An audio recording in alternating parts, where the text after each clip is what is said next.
Sabemos que Dios había dicho que David sería el rey. Habíamos visto eso en el capítulo 16. Pero Saúl no lo sabía. Él no sabía que David había sido ungido. Él había escuchado de la boca de Samuel que Dios se iba a levantar a otro, pero Saúl no sabía en qué momento podía venir o siquiera quién podía ser. Nosotros sí lo sabemos en este punto de la historia, pero lo que no sabemos todavía es, hermanos, cómo caerá finalmente Saúl y cómo será derrocado. Esto es algo que va a esperar para después. Pero este capítulo comienza anticipándonos cómo es que la caída de Saúl ocurrirá para dar el lugar o para dar paso a David como el rey. Vean que encontramos en esta porción un gran contraste. Hay una diferencia bien grande entre lo que está pasando con David y lo que está pasando con Saúl. David encuentra aliados en la corte real. Está Jonatán, está el pueblo que lo está amando, que está viendo su conducta tan prudente y lo está teniendo en mayor estima. Y está también Mical, por lo que David llega a ser yerno del rey. Pero David va a tener ahora un enemigo, algo que no se nos había presentado así hasta este capítulo, hermanos. ¿Quién es el enemigo de David? Saúl. David no quiere hacerle ningún mal, pero Saúl va a empezar a pensar cómo destruir a David. Y como les decía, vean el contraste, David, cómo se comporta delante de la gente de manera prudente. ¿Qué está pasando con Saúl? Se ha vuelto loco, él sigue desvariando. Dios está con David, pero ¿cómo está Saúl? Solo, el Señor se ha apartado de él. Saúl planea la destrucción de David, ¿y qué pasa con David? David obtiene más éxito todavía. En lugar de lograr destruirlo, ¿verdad? Lo que está haciendo Saúl es al final terminar alimentando la reputación de David. Ese conflicto, hermanos, se va a seguir intensificando y vamos a ver más adelante en los capítulos que siguen las liberaciones providenciales que Dios trae a la vida de David hasta el momento de la destrucción de Saúl. Pero veamos ahora un resumen de esta historia. Y hermanos, si pudiera ponerle un título a este capítulo sería David entre el amor y el odio. ¿Dónde encontramos el amor a David? Está Jonatán, en primer lugar, un hijo del rey actual, un hijo de Saúl. Nos dice el versículo 1 que el alma de Jonatán quedó ligada con la de David y lo amó Jonatán como a sí mismo. Vamos a aprender una lección de eso en el capítulo 20, acerca de esa relación, de la profunda amistad que había entre ellos dos. Pero vean en el versículo 4 que Jonatán se quita el manto que llevaba, se lo da a David y otras ropas suyas, hasta su espada, su arco y su talabarte. Como un símbolo, hermanos, reconociendo: David, yo quiero que tú seas el rey. Y de hecho se lo va a decir más adelante. Jonatán le va a decir: yo sé que Dios te ha puesto a ti. Jonatán se dio cuenta, por lo que estaba pasando probablemente, de que David era el heredero al trono, el que Dios había designado, y no Jonatán. Vemos además el amor del pueblo. Versículo 5. Salía David a donde quiera que Saúl le enviaba y se portaba prudentemente. Y lo puso Saúl sobre gente de guerra, y era acepto a los ojos de todo el pueblo y a los ojos de los siervos de Saúl. Vean cómo David entonces se va ganando esa reputación de parte de todos. Versículo 16. Mas todo Israel y Judá amaba a David, porque él salía y entraba delante de ellos. Pero además no solo tenemos el amor de Jonatán para con David, el amor del pueblo y de los siervos para con David, tenemos también, nos dice este capítulo, el amor de una de las hijas del rey. Versículo 20. Pero Mical, la otra hija de Saúl, amaba a David, y fue dicho a Saúl, y le pareció bien a sus ojos. Por último, hermanos, había alguien más que estaba con David, podemos decir, el más importante, Dios. Se nos dice en el versículo 12, Saúl estaba temeroso de David, por cuanto Jehová estaba con él y se había apartado de Saúl. Versículo 14, y David se conducía prudentemente en todos sus asuntos, y Jehová estaba con él. Versículo 28, pero Saúl, viendo y considerando que Jehová estaba con David. Hay una repetición aquí, hay un énfasis en esto. En resumen, todos aman a David, el Señor también. ¿Cuál es el único amargado, hermanos, en esta escena? Saúl. Saúl. Y no solo no lo ama, hermanos, vemos de este capítulo en adelante, en lo que nos resta, cómo empieza a crecer el odio en el corazón de este hombre para con David. Y según parece, ¿verdad? Todo comienza en el versículo 6.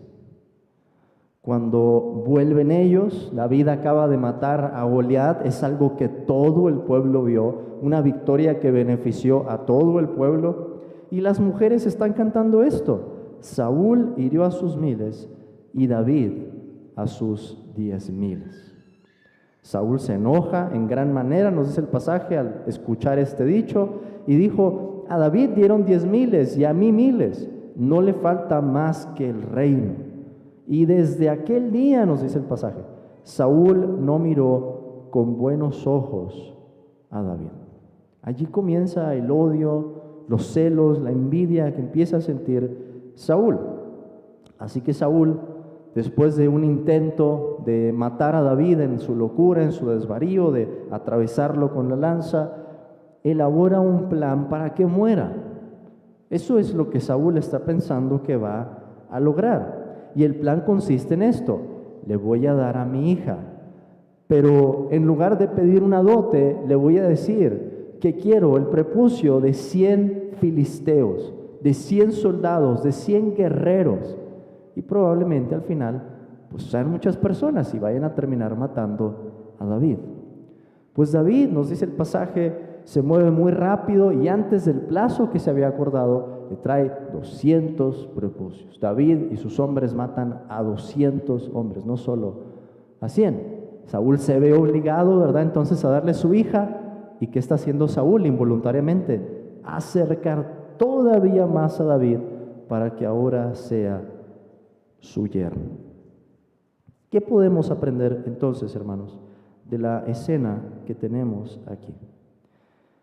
En primer lugar, y es algo que voy a estar repitiendo seguido, porque el libro de Samuel nos enseña bastante acerca de esto, pero es que podemos observar la providencia de Dios en acción. Dios está gobernando todo en lo que está pasando en esta escena, pero lo hace de una manera silenciosa. Dios le dio a David un aliado en el palacio. Vamos a ver después cómo lo va a ayudar Jonatán para salvar su vida.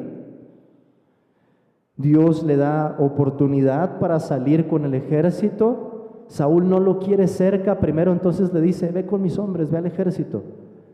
Y resulta que estando allí, ¿verdad?, David se empieza a hacer más popular. David gana el favor del pueblo y Dios le da, en este intento de Saúl por destruir a David, el ser yerno del rey. Vean eso, hermanos. Saúl quiere alejarlo primero y David obtiene más éxito. Saúl quiere destruirlo y David obtiene más éxito. No hay manera de enfrentar a este hombre porque Dios estaba con él. Mientras más quería deshacerse Saúl de David, más lo hacía crecer. Es imposible, hermanos, luchar contra Dios. Es algo que vemos no solamente en este libro, en toda la Escritura, pero cuando estamos intentando luchar contra el Omnipotente, somos como polillas y langostas delante de Él. Y resulta, hermanos, que cuando vemos a una persona luchando contra Dios, lo único que hace es servir a sus propósitos. Por eso dice el Salmo que aún la ira del hombre lo alabará. Aun cuando el hombre está haciendo berrinche, y quiere desobedecer a Dios en su rebeldía, en su maldad, lo único que termina haciendo es contribuir al cumplimiento del propósito de Dios. Y Saúl aprendió eso en su experiencia. Saúl se creía grande, hermanos, y veía a Dios pequeño. Ya nos lo había demostrado en otro capítulo, cuando él desobedece 2 veces. En primer lugar, ofreciendo los sacrificios antes de que llegara Samuel. Y vemos cómo todavía lo reta cuando Samuel lo manda a que conquisten a este pueblo y destruyan a este rey. Y Saúl se lo trajo vivo, y había esta algarabía, se trajeron el ganado, y Saúl aún se jacta de que él estaba obedeciendo a la voluntad de Dios. Saúl se creía grande y veía a Dios pequeño. Pero ¿qué pasa con David? David se creía pequeño y veía a Dios grande. Un pastorcillo, hermanos, derrotando a un soldado de élite, como lo vimos en el capítulo anterior. ¿Ven entonces, hermanos, cuál es la fórmula ganadora? ¿Cuál es la fórmula ganadora en esta vida? Creernos pequeños, vernos pequeños como realmente somos, y ver a Dios y creer en Dios como el más grande, el mayor de todos los seres. Esto ya nos lo había anticipado Ana en su cántico. Recuerdan que en ese momento les dije en el capítulo 2 que el cántico de Ana nos da los lentes por los que debemos de ver esta historia. ¿Y qué nos decía Ana desde un principio? Él levanta del polvo al pobre y del muladar al menesteroso, para hacerle sentar con príncipes y heredar un sitio de honor. Esa fue la experiencia de David. Saúl se quiso enaltecer, Dios lo empieza a humillar. David se humilló y vemos cómo Dios lo empieza a enaltecer. Exactamente el mismo principio que nos enseñó nuestro Señor Jesús en los evangelios. El que se enaltezca será humillado, el que se humille será enaltecido. En segundo lugar, hermanos, y por último, advirtamos aquí a través del ejemplo de Saúl la fuerza venenosa y dominante que tienen los celos cuando una persona consiente con ellos. Hay una diferencia aquí. Todos nosotros hemos llegado a sentir envidia, hemos llegado a sentir codicia, hemos llegado a sentir celos, pero hay una diferencia entre sentirlos y mortificarlos, ¿verdad? Luchar contra ellos y decir, Señor, esto no te es agradable, quiero destruir este pecado. A decir, yo consiento con esto, le abro la puerta, quiero que esto crezca, quiero la destrucción de otra persona. Y eso fue lo que hizo Saúl, el mismo que comenzó su carrera venciendo a los amonitas, queda ahora, como lo vemos, irreconocible, o más bien comienza a brotar la maldad de su corazón que él ya tenía. Saúl le da cabida libre a los celos, hace una invitación al odio en este pasaje. Pecados, hermanos, que son como arenas movedizas, en donde cuando uno, ¿verdad?, ha dado cabida a eso e intenta salir, se hunde más y más. ¿Es cierto? Alguien puede decir, pero hermano, Saúl era un hombre perverso. Es cierto, pero eso no quiere decir, hermanos, que nosotros estemos exentos, o que el odio, los celos, la envidia hayan dejado de funcionar, como siempre han funcionado en el corazón del hombre. Eso es algo universal. La envidia y los celos son pecados contrarios a las 2 tablas de la ley. Porque ¿qué es lo que estamos diciendo cuando sentimos algo así? No estamos conformes con la posición que Dios nos ha dado, con la situación que Dios nos ha dado, y deseamos lo que otra persona tiene. ¿Qué deseaba Saúl, hermanos? La gloria de los hombres, el favor de los hombres. Él deseaba tener el trono para siempre, que todos lo alabaran a él. Se había construido un monumento en el capítulo 15.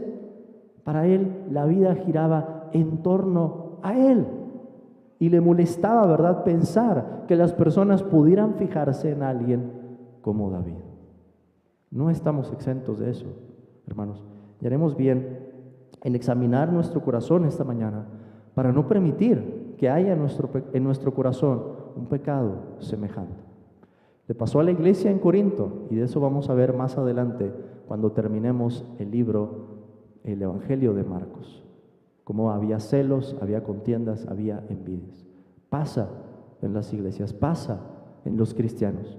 De esa manera, hermanos, que el ejemplo de Saúl, un ejemplo malo, ¿verdad? Un ejemplo que no debemos imitar, sea una advertencia para nosotros de ese poder destructor que el pecado tiene. Amén.